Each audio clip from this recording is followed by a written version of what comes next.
마은혁 헌법재판관 후보자부터 윤석열 대통령, 이재명 민주당 대표까지 향후 한 달간 주요 사법 판단이 줄줄이 예정돼 있습니다. 이고은 변호사와 관련한 쟁점 짚어보겠습니다. 어서 오십시오. 안녕하세요. 네, 자 일단 오늘은 국회 권한쟁의 심판 선고가 나오고요. 이를 포함해서 향후 한 달 내에 있을 주요 사법 판단 정리 좀 해주실까요? 네, 말씀 주신 대로 우선은 이 마은혁 재판관에 대해서 이 최상목 권한대행이 미임명한 부분이 과연 이 국회의 권한을 침해한 것인가에 대한 판단이 먼저 나올 예정입니다. 2월 27일에 이제 권한쟁의 심판에 대한 오늘 선고가 있는 것인데요. 이 선고 대단히 중요합니다. 그 이유는 아마 3월 중순 정도로 우리가 예상되고 있는 윤석열 대통령에 대한 탄핵 심판에 있어서 만약에 오늘 이 마은혁 재판관을 임명해야 된다라는 취지의 헌재의 판단이 나올 경우에 윤석열 대통령의 탄핵 심판에도 구인 재판관 체제가 이루어질 가능성이 있고요. 또 마은혁 재판관이 이 윤석열 대통령 탄핵 심판에 함께 참여해서 다시 공판 갱신 절차를 거쳐야 되는지 또 여러 가지의 쟁점들이 있기 때문에 오늘 선고 결과가 굉장히 주목되는 그런 상황입니다. 예. 그리고 이제 3월 말쯤에는 또 윤석열 대통령에 대한 또 형사 재판 본격화되고요. 공판 준비기일 2차 준비기일이 펼쳐질 예정입니다. 지난 공판 준비 1차 기일 지났는데요. 그때 당시에는 윤석열 대통령 측에서 증거 기록이 7만 페이지가 넘기 때문에 기록을 제대로 검토하지 못해서 구체적인 의견을 밝히지 않았습니다. 그런데 3월 24일로 예정되어 있는 2차 공판 준비기일 때는 아마 기록을 모두 검토해서 윤석열 대통령 측의 구체적인 입장이 어떠한지 또 어떠한 증거에 대해서 부동의할지 구체적인 논의가 오갈 것으로 보여져서 또 많은 분들이 주목하고 있는 형사재판이고요. 또 3월 26일입니다. 어제 있었던 이재명 대표의 이 항소심 변론이 종결이 되었는데요. 그리고 이 2심에 대한 판결 선고 기일을 2심 재판부는 3월 26일에 이재명 대표의 이 공직선거법 위반에 대한 선고를 하겠다라고 밝힌 만큼 2월부터 3월 말까지 굉장히 중요한 정치적인 재판들이 쭉 이어져 있다라고 이해해 볼 수 있을 것 같습니다. 예, 자 마은혁 헌법재판관 후보자가 만약 임명된다면 네. 그때 이제 대통령에 관련되어 있는 이제 헌재 판단이 늦춰질 수 있다라고 하는 그 경우의 수를 설명을 해주셨는데, 자 그런데 만약 오늘 헌재가 국회의 심판 청구를 받아들여서 그러니까 미임명이 위헌이다라고 판단을 한다면 최 대행이 곧바로 마은혁 후보자를 임명할 것인가 이 부분에 네. 대한 전망도 좀 엇갈리더라고요. 이게 강제할 수 있는 규정은 없는 겁니까? 임명을 해야 됩니다. 그 취지대로 사실은 임명을 해야 된다라는 것이 헌법재판소 법에 규정이 되어 있는데요. 예. 그런데 그 취지대로 이행을 해야 된다라는 부분을 과연 이 최상목 권한대행이 그대로 이행할 것인가를 두고 또 많은 논란들이 현재 있습니다. 근데 오늘 일단은 선고 결과를 지켜봐야 될 것 같고요. 만약에 오늘 이 마은혁 재판관에 대해서 미임명한 것이 부작위가 맞고 또 지금 여러 가지 이제 쟁점들이 나왔었는데 그 중에 한 가지가 우원식 국회의장이 청구한 것이 과연 청구 적격이 있는가, 즉 이 국회가 국회 본회의 의결을 거쳐서 이 국회의장이 권한쟁의 심판을 했었어야 되는데 최상목 권한대행 측에서 주장했던 부분은 우원식 국회의장이 국회 본회의 의결 없이 지금 이 청구한 권한쟁의 청구기 때문에 아예 각하되어야 된다라는 주장도 했거든요. 예. 이 부분도 오늘 판단에서 굉장히 또 중요한 쟁점이 될 것 같은데요. 만약에 재판부에서 이런 부분들이 문제가 없고 이 마은혁 재판관에 대해서 빠르게 임명을 하는 것이 맞다라는 취지의 결정이 내려올 경우에는 아마 제가 조심스럽게 예측하기로는 제 생각엔 최상목 권한대행은 이 마 재판관에 대해서 임명을 좀 서두르지 않을까. 그 이유는 이번에도 또 마은혁 재판관에 대해서 미임명할 경우에는 또 정당한 이유 없이 그 직무를 유기했다, 또 직무 수행을 거부했다라고 보여질 가능성도 있기 때문에 아마 이번만큼은 서둘러서 임명하지 않을까 조심스럽게 추측을 해봅니다. 예. 자, 이제 윤석열 대통령 탄핵 사건으로 넘어가겠습니다. 지금 이제 평의가 시작이 되는데요. 네. 재판관 8명만 참석한 비공개 회의가 도감청 방지 장치가 설치된 곳에서 계속 이루어진다고 하는데 이 평의 과정을 좀 설명해 주실까요? 네, 이제 헌재 시간입니다. 헌재 재판관들이 이제 윤석열 대통령의 탄핵 심판에 대해서 파면 결정이 상당한지 아니면 기각하는 것이 좋을지에 대한 구체적인 의견을 이제 공유하는데요. 주심 재판관부터 이 5가지 쟁점에 대해서 본인의 의견을 밝힙니다. 그리고 후임 재판관들도 각 쟁점에 따라서 의견을 밝히게 되고요. 마지막으로 이 문영배 이 헌재 소장 권한 대행이 자신의 의견을 밝히는 순으로 평의가 진행이 됩니다. 현재 헌법재판소에서는 매일같이 평의를 하겠다. 주말을 제외하고는 매일같이 평의를 해서 우리가 이 쟁점에 대해서 치열하게 이야기를 해보겠다라고 밝혔고요. 평의가 마무리가 되면 이제 표결 절차에 돌입하게 됩니다.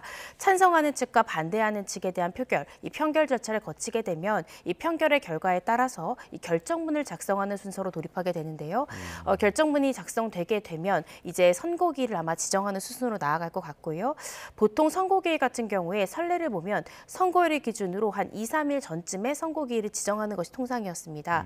그래서 지금 많은 분들이 3월 중순쯤에 선고가 나오지 않을까 조심스럽게 추측을 하고 있기 때문에 아마 선고기일 지정도 그 무렵 즈음에 나오지 않을까 싶습니다. 예, 3월 중순 전망을 말씀해 주셨는데 그런데 이게 평의가 얼마나 빨리 진행되느냐에 걸려 있는 거잖아요. 네. 그래서 헌법재판관들의 의견이 전원 일치로 모일 때까지 평의를 계속할 수도 있다라고 하는 전망도 있던데 이건 어떻게 보십니까? 만장일치 평결을 위해서 일정 부분 노력을 할 수는 있을 것 같습니다. 그렇지만 만장일치라는 결론을 위해서 정말 끝장 토론, 그러니까 어떤 시간의 제한 없는 이 평의를 거칠 가능성은 없다고 생각이 들고요. 어느 정도 의견을 모으고자 노력할 가능성은 있지만 헌재 재판관들 한 분 한 분이 다 독립된 헌법기관이기 때문에 누군가의 의견에 강요되어서 만장일치 결론을 위해서 의견을 꺾을 필요는 없다고 생각이 듭니다. 그래서 의견을 모으려고 노력할 가능성은 있지만 반드시 만장일치 평결을 해야 될 의무는 없기 때문에 이를 위해서 이 평의와 이 평결의 절차를 무제한으로 시간을 늘린다. 저는 그렇게까지 생각하지는 않습니다. 아, 예. 네.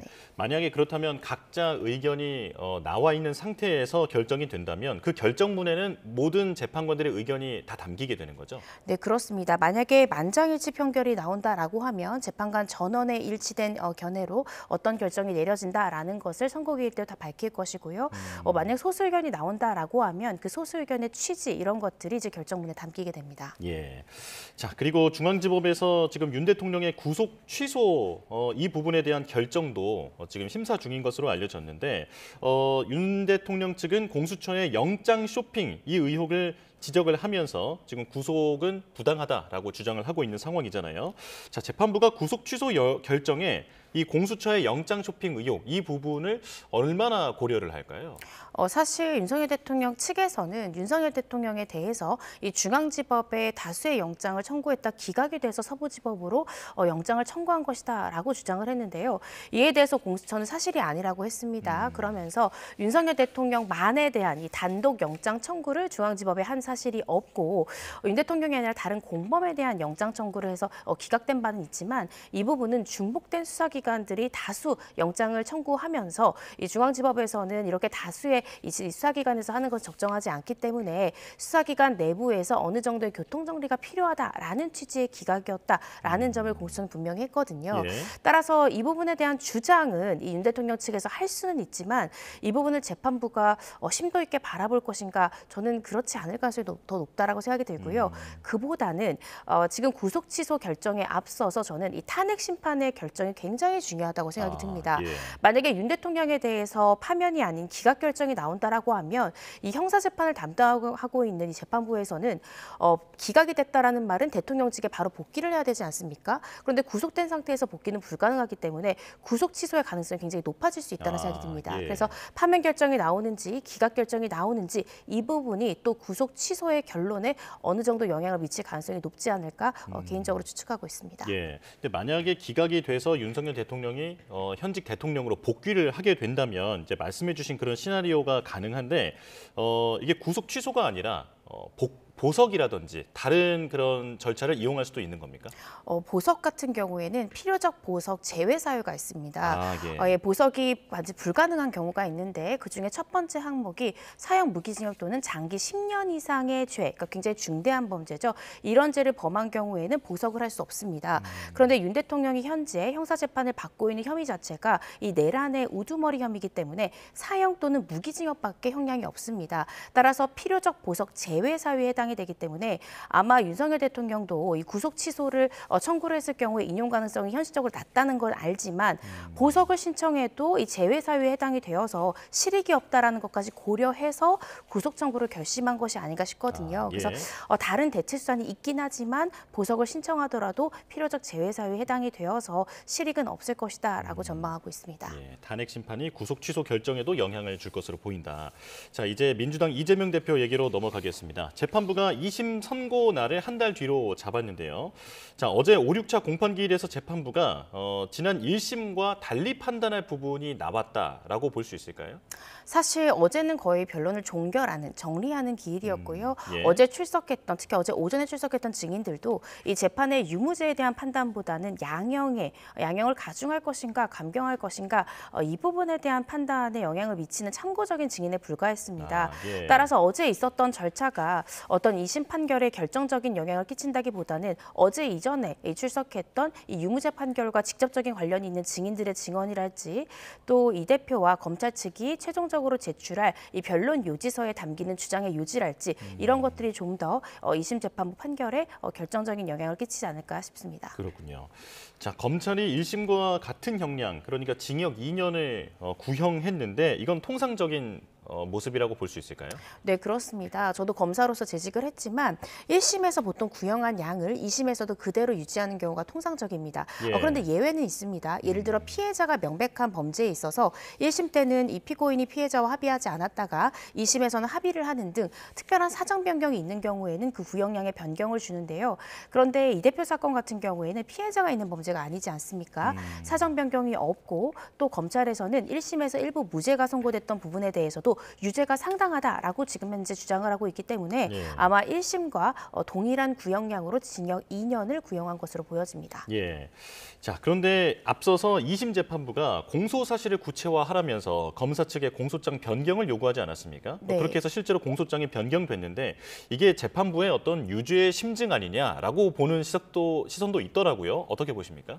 유죄의 심증이다라고까지 우리가 추측해 볼 수는 없지만 그렇지만 우리가 한 가지 확실하게 알 수 있는 것은 백현동 용도 변경 관련해서는 어떠한 공소장 변경 요청도 하지 않았습니다. 예. 그런데 이재명 대표의 2심 재판이 거의 막바지에 이른 지금의 상황에서 이 고 김문기 씨 관련한 부분에 대해서만 정확하게 지금 공소장 변경을 해달라고 요청한 것은 지금 재판부의 고민점은 이 고 김문기 씨 관련한 이 공소사실 관련해서 유무죄에 있어서 굉장히 고심을 하고 있다. 이 부분은 알 수 있습니다. 예. 그것이 유죄의 취지인지 무죄의 취지인지 거기까지는 우리가 예측하기는 어렵지만 유무죄의 변동 가능성이 있다면 공소장 변경 요청한 이 고 김문기 씨에 대한 부분은 1심 결과와는 다른 결론이 나올 가능성도 있다. 이 정도까지 추측은 가능할 것 같습니다. 그렇군요. 네. 자, 이제 대법원 선고 시점이 궁금합니다. 5월 중순 얘기도 나오는데 어떻게 전망됩니까? 사실 3월 26일에 2심 결론이 나옵니다. 2심 판결 결과가 나오면 검찰이든 이재명 대표든 당연히 상고를 할 수밖에 없을 것 같습니다. 예. 왜냐하면 양측이 다 만족할 수 있는 결론이 나올 수는 없거든요. 그렇다라고 한다면 기록이 3심 대법원으로 송부되는 시간도 있고요. 상고장 제출이나 상고이의서 제출 등의 시간이 소요되기 때문에 또 행정적으로 한 달 정도의 시간이 걸립니다. 그렇다라고 한다면 최소한 6월 말 정도는 되어야 이 대법원의 판결이 나올 것으로 보여져서요. 사실은 이제 윤석열 대통령에 대해서 예를 들어서 파면 결정이 내려졌을 경우 조기 대선이 치러질 텐데 과연 그 60일 이내에 이 대표에 대한 3심 결론까지 나올지 저는 그때까지 나오기는 좀 어렵지 않을까라고 조심스럽게 생각하고 있습니다. 예. 자, 그리고 대통령 불소추 특권이 또 큰 쟁점이 되고 있는데 그러니까 대통령을 취임하면 지금 기소된 재판도 모두 중지가 되는 것이 맞다. 아니다라고 보는 시선이 엇갈리더라고요. 어떻게 판단할 수 있을까요? 네, 이전의 선례가 일단 없었습니다. 헌법 84조에는요, 이 내란, 외환의 죄를 제외하고는 대통령은 재직 중에 형사소추를 당하지 아니한다라고 규정이 되어 있는데 예. 그 소추를 어디까지의 범위를 볼 것인가의 쟁점입니다. 이재명 대표 측에서는 소는 기소고 추는 이 소송 관련한 수행이기 때문에 이것은 과거에 진행되어 오던 재판까지도 모두 중단되는 것이다라고 해석을 하고 있고요. 또 반대 입장은 소추 부분은 기소 기소를 의미하는 것이기 때문에 재직 중에 범하게 되는 다른 형사 사건에 대해서의 기소가 막아진다라는 의미이고 과거부터 계속 받아오던 이 대통령에 대한 이 형사 재판까지 중단시키는 효력까지는 없다라는 쟁점들이 있습니다. 그래서 과연 어떤 판단이 맞을지는 사실 선례가 없기 때문에 어떠한 정확한 답변을 내놓기는 어려울 것 같은데요. 그런데 보통 이제 소추라함은 보통 기소의 의미로 받아들이는 것이 법조인들 사이에서는 좀 통상적인 해석입니다. 네. 그렇다라고 한다면 기소 자체가 불가능하다라는 것이니 과거에 계속되어 온 재판까지 이것이 중단된다라는 의미로 해석하는 것은 문헌의 의미를 조금 더 확장된 해석이지 않을까라고 저는 개인적으로 생각하고 있는데요.